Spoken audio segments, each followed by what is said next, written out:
There's a microphone there.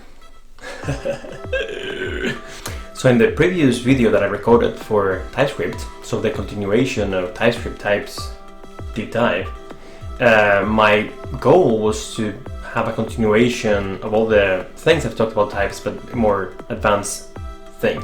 But alas, I had a problem with the mic and it was super echoey, everything that I recorded, particularly the advanced type. So this is a third try to recording TypeScript Types Deep Dive, the advanced part. Now enter slides. Oh yeah, it would be nice to have like the clicker, which I don't have because I don't know where it is a clicker. Where is the clicker? I don't know. We're gonna start with generics because it's the foundation to advanced types. They allow you to create generic types that work with any type. Generics let you apply an algorithm or data structure to any type. They let you create algorithms and data structures that are type agnostic. What does this mean? That means that when you make something generic, it can operate in the types of today and in the types of tomorrow. So things that you haven't thought about yet. And this gives you that maximum extensibility because you have created something that can work with types that you will devise in the future. I create an example of a generic type, and a very easy to grasp is the array. So every array is generic. It's an array of T, where T is any type. It's a generic type. And the array of T, what it does is that it encapsulates the concept of storing stuff of any type T contiguously, associating data to an index, and providing an API to interact with this stuff. And that stuff could be anything. This is just a container. So here you have the interface of an array. And we're gonna have a bunch of methods, but to make it easier, here we have a couple of methods: push and pop. So push allows you to put an item in the array, and pop allows you to remove an item from the array.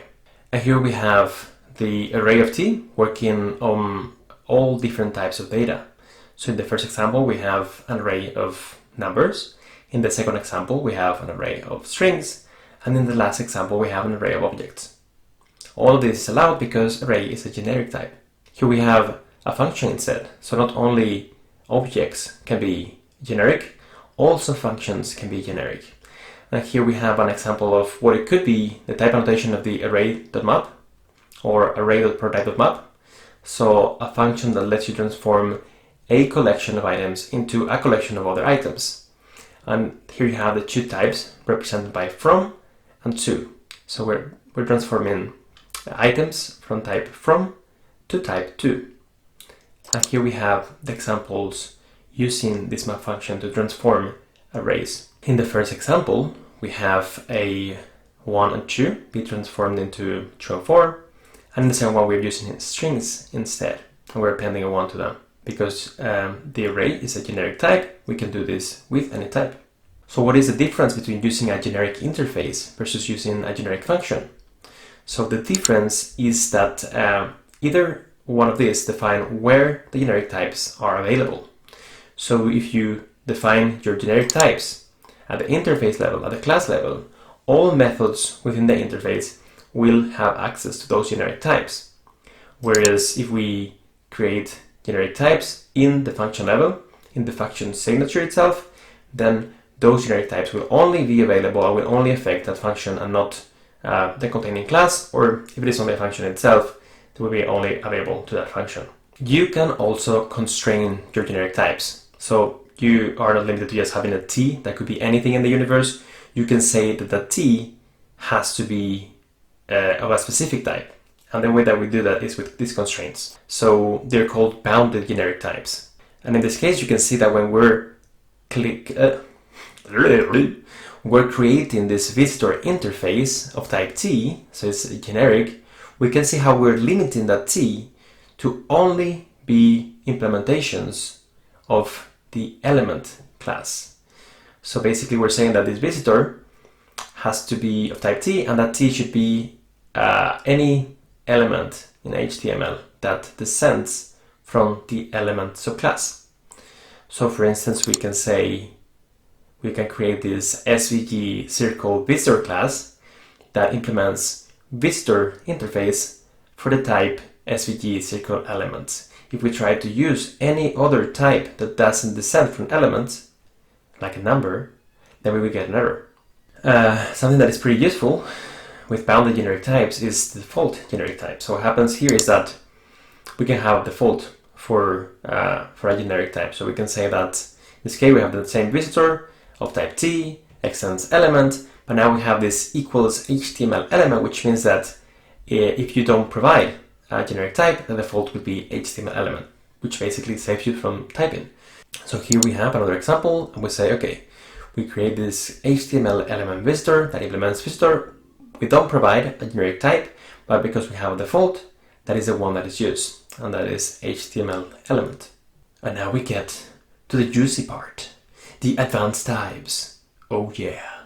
So earlier we saw how the and or, the intersection and union types let you compose types. Both of these operators are type operators. And TypeScript has a ton of these type operators that help you work with types. And this is where TypeScript gets crazier and weirder. So if you don't understand what you will soon see, don't worry, it takes some time to sink in. Because now you get into the most abstract part of TypeScript type system. And it will feel like magic at times. But taking advantage of these advanced types will save you a lot of time when you're writing TypeScript and when you get into more intricate types that you need to represent in your code. So it is well worth it. And you will find that working with these advanced types, it's like try but for types. So that's the advantage of using these types. It's like, don't repeat yourself, but for types. Okay, so this is the first advanced type that we're going to look into. It is called the index access operator. You will see that all of these types, advanced types and advanced type operators, have a lot of a lot of weird names that are hard to remember, but you will learn how to use them, and then the name doesn't really matter. This operator lets you access types within other types, and let's see how that looks. So here we have a type definition, seahorse, and let's imagine that you don't type this yourself. This is generated for you from an API.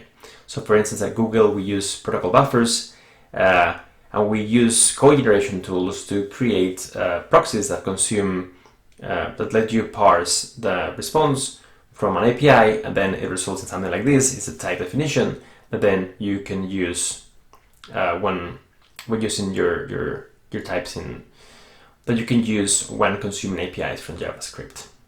And here we have a seahorse. It has raised legs, has wings, and then we have an armor with several armor properties. Now let's imagine that I want to do something with that armor. We have this function that is called repair armor, and it's going to take an armor as a parameter, but the type is unknown because we don't know what it is yet. It comes from an API. How do we make that work? So one way that we could solve it, taking advantage of the structural typing, would be to define our own type armor.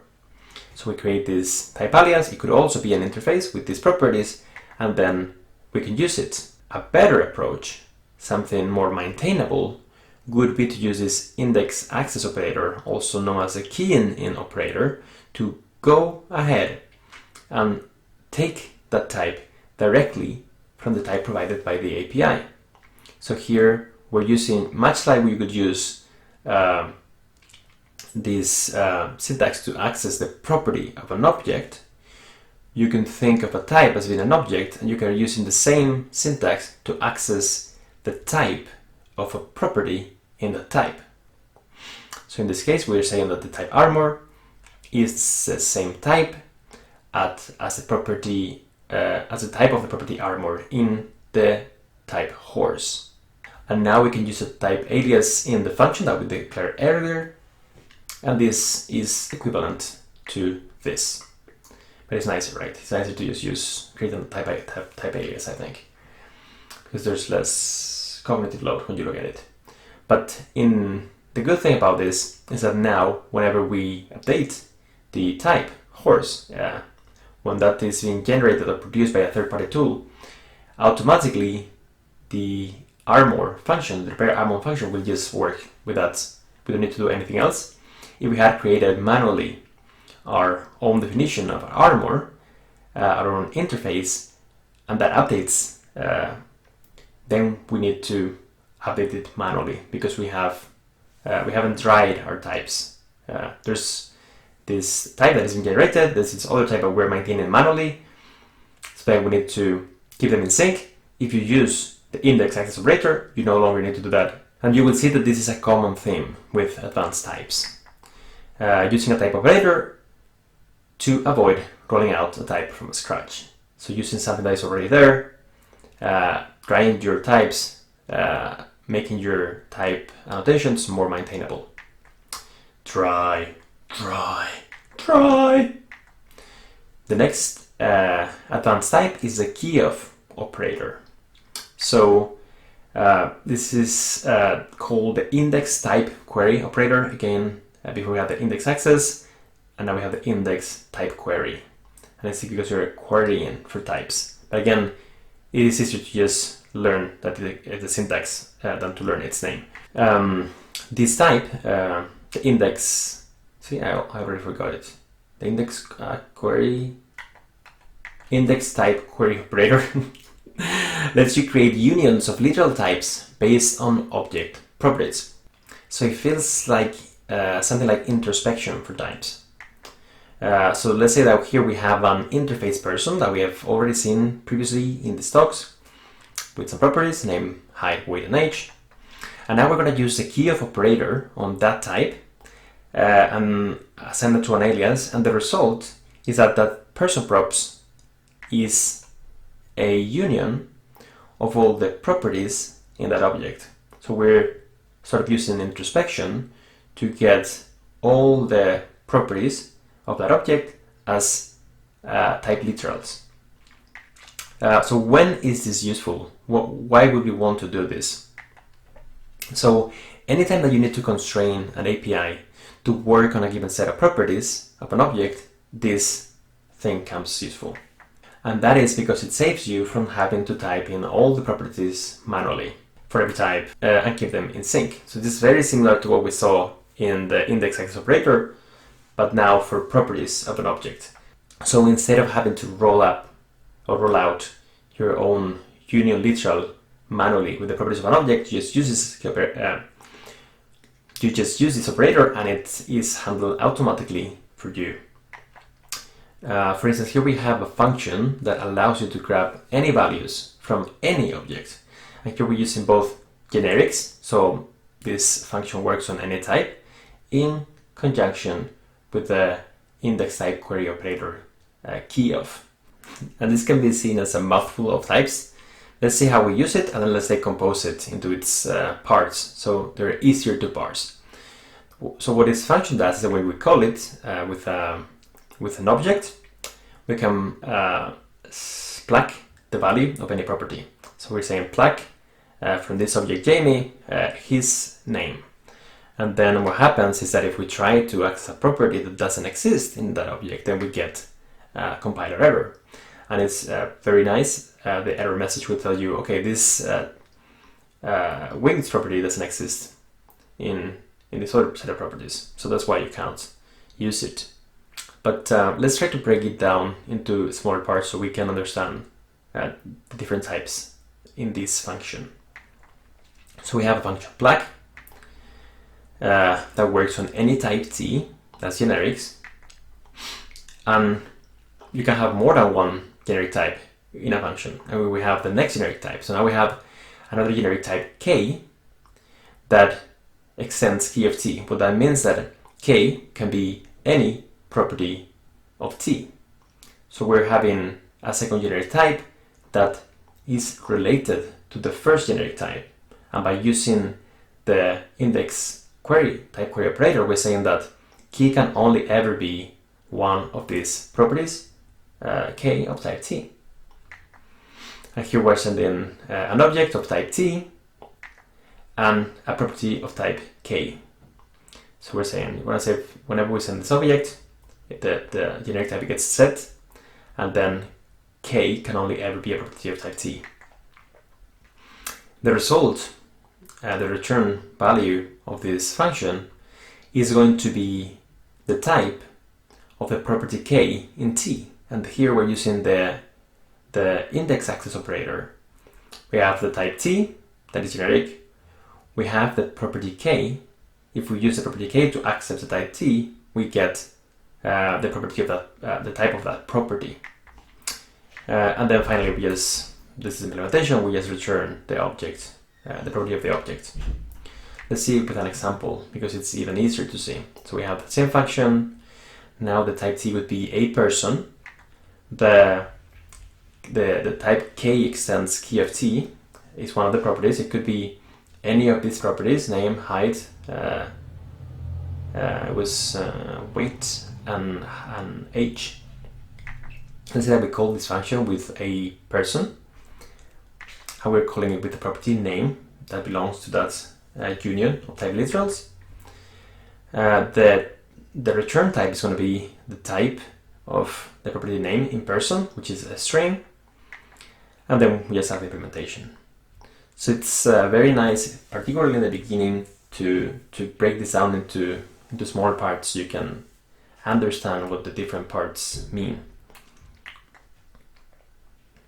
So if we hadn't used the Keyof operator, then we would have needed to do a lot of things manually. So first, we would have needed to create a function per object, because now we're defining the properties of an object manually. And then we need to manually create a type alias for that union of type literals with the properties, all the properties of that object. If that property changes in the future, we need to keep that in sync. So there's a lot of maintainability cost in using this approach. So that's why it's so nice to use the Keyof operator and generics to create this all general purpose function for plugging values of any object and any type. Now we can use this same approach to improve our D3 example that we had earlier. So using the Keyof operator and the Keyof operator, we can achieve the same, a more maintainable version of the attribute helper in D3 that we talked about earlier. So here we have the D3 selection API. This is an interface. It has a bunch of methods, but one of the methods is the attr, that stands for attribute. This allows us to set the attribute of an object. In this case, it would be an SVG, some type of SVG element, like a circle or a square, rectangle, anything like that. And now we have updated the type signature so that it is more maintainable. So at the top, we have the D3 selection for a type T, that could be any SVG element. And then we have the attribute method that takes another generic type, K, that extends Keyof t, so any property of that type, and then you can set select it by the name and set its value.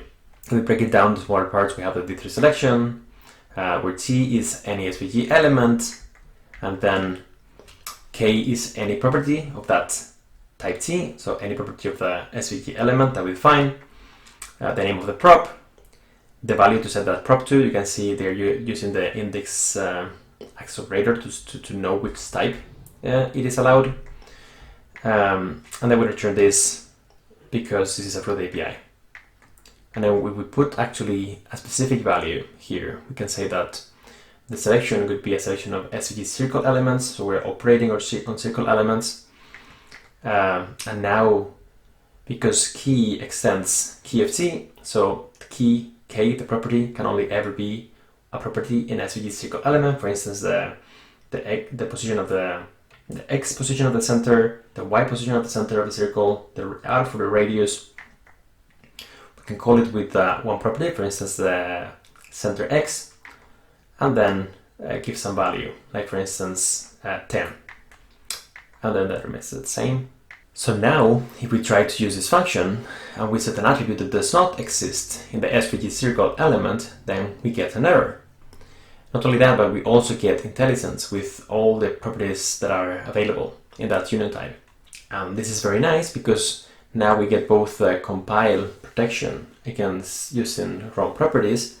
We get IntelliSense semi-completion, but at the same time it's easier to maintain because we no longer need to put all the specific properties manually. There's a caveat here because this doesn't really work. It works in the world of types, but it does not work in the world of implementing in JavaScript. And the reason for that is that the way that you set properties in SVG elements is not through the open properties, the one that are in the object themselves. Those are read-only properties that you cannot change. In reality, it's more like that. So the value is always a string because these things are all attributes, and attributes are always strings. And then there's a bunch of other issues. All the properties, as I said, are read-only properties. It's hard to see which ones are the ones that you can change and the ones that you can't. So even though this is like a nice implementation in the world of types, it doesn't translate in this particular case to reality. So in this case, it's one of those situations where you would actually need to set a type alias manually. But it's good as an exercise anyway. The next advanced type is the Typeof operator. And Typeof lets you perform a type query to get the type of something else. So yeah, instead of having to rewrite a type, you just grab it. It is similar to the index access operator, but instead of applying it to a property of an object, you just apply it to the whole object. And this is how it looks. So you have this function that must have the same type as fetch, and it's called fetch and log. So we're going to create a decorator so we can fetch something and log it at the same time. So you can say this is going to be type of fetch. So the type of this function is going to be that. And then what happens is that the editor will nudge you into providing the right signature or API for that function. For instance, that the first parameter has to be of type request info, and that the second parameter has to be of type request init. And then we just implement it and return, and then the compiler will make sure that the return type is also matching that of the fetch API. It's very nice because just by adding type of fetch, we get a lot of support from the compiler. So as a result of using the Typeof operator, we do less typing, we get more type safety because the compiler will make sure that whichever function or whatever we're implementing has the same contract as the type that we're extracting from something else using Typeof, and then we get IntelliSense. So great support as we're typing that function. It is raining a lot today. So hope you've liked what you've learned about advanced types. Come back next week for even more advanced types. We will talk about mapped types, conditional types, and infer. I will heighten, increase, improve your TypeScript mastery to the limit.